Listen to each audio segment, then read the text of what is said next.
ধরুন হঠাৎ করে রাত্রিরে আপনার খিদে পেয়েছে, লেট নাইট ক্রেভিংস হচ্ছে, আপনি জোম্যাটো বা সুইগি খুললেন, কিন্তু দেখলেন কোনো রেস্তোরাঁর অপশনই নেই, না কাছের রেস্তোরাঁ খোলা না দূরের রেস্তোরাঁ খোলা।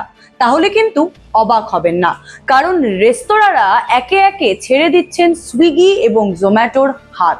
নমস্কার, আপনারা দেখছেন কলকাতা টিভির সঙ্গে রয়েছি আমি আয়ুষী।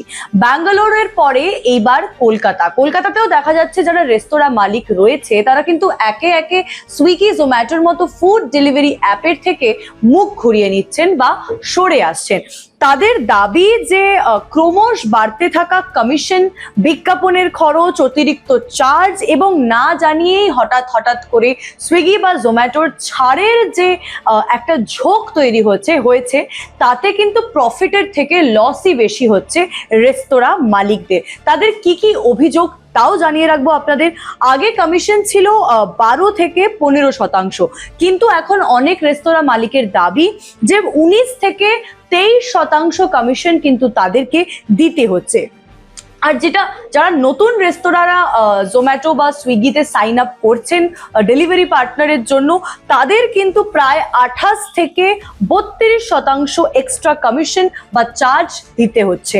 তার উপরে তো 18% জিএসটি রয়েছেই, তার সঙ্গে বিজ্ঞাপনের খরচা এবং আগেও যেটা বললাম, না জানিয়েই মাঝে মাঝে জোম্যাটো আর সুইগি যে অফার্স বা যে ডিলসগুলো দেয় সেই জন্যও কিন্তু লস হচ্ছে রেস্তোরাঁ মালিকদের।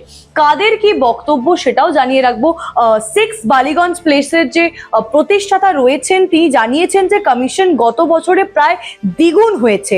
সঞ্জা চুলার মালিক আসিফ আহমেদ জানিয়েছেন যে অর্ডারের 40 থেকে 60% পর্যন্ত কিন্তু খরচ হয়ে যায়, অর্থাৎ প্রফিট হাতে কিছুই থাকে না।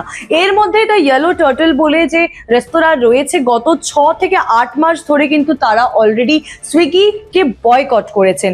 রেস্তোরাঁ মালিকরা বলছেন যে অর্ডারের যে মূল্য সেটা 70%-এরও বেশি কেটে নেওয়া হয়, তাহলে প্রফিট হবে কোথা থেকে?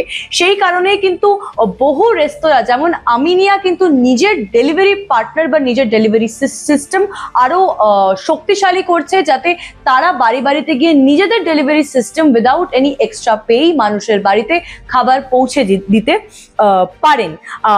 অন্যদিকে যারা গ্রাহক রয়েছেন বা ধরুন যারা অ্যাপের মাধ্যমে অর্ডার করেন সচরাচর খাবার, তাদের মধ্যে থেকেও কিন্তু বহু অভিযোগ উঠে আসছে।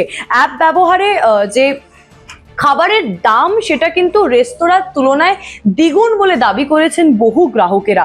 অভিযোগের নিষ্পত্তিতে সময় লাগে সেটাও জানিয়েছেন যে কোনো অর্ডারে যদি কোনো ডিসপিউট বেরোয় বা কোনো কমপ্লেন থাকে, সেই কমপ্লেন যদি সুইগি বা জোম্যাটোকে জানানো হয় তাহলে সেটা সলভ করতে কিন্তু বেশ কয়েকদিন সময় লেগে যায়। এদিকে national restaurant association of India NRAI জানিয়েছে বিষয়টি নিয়ে আলোচনা ইতিমধ্যে চলছে, এবং অন্যদিকে সুইগি এই অভিযোগের বিষয়ে কিন্তু এখন অবধি কোনো মন্তব্য করেনি। জোম্যাটোর তরফ থেকেও কিন্তু এখন অবধি কোনো মন্তব্য দেখা যায়নি। তাহলে প্রশ্ন উঠছে ধীরে ধীরে এই যে সুইগি এবং জোম্যাটোতে যে ফুড ডেলিভারি বা খাবার কেনার যে একটা ঝোঁক মাঝে তৈরি হয়েছিল, সেই ক্রেজ কি আস্তে আস্তে তাহলে পড়ে যাবে? আর কি মানুষ তাহলে সুইগি বা জোম্যাটোর থেকে কোনো অর্ডার করতে পারবেন না? কারণ রেস্টুরেন্টরা যদি নিজেদের ডেলিভারি সিস্টেম আরো শক্তিশালী করে দিতে পারে, নিজেদের ডেলিভারি পার্টনার্স খুঁজে নিতে পারে, এক এক করে যদি সমস্ত রেস্তোরাঁ সরে যায় সুইগি এবং জোম্যাটো থেকে, তাহলে কি বিভিন্ন রেস্টুরেন্ট থেকে খাবার অর্ডার করার জন্য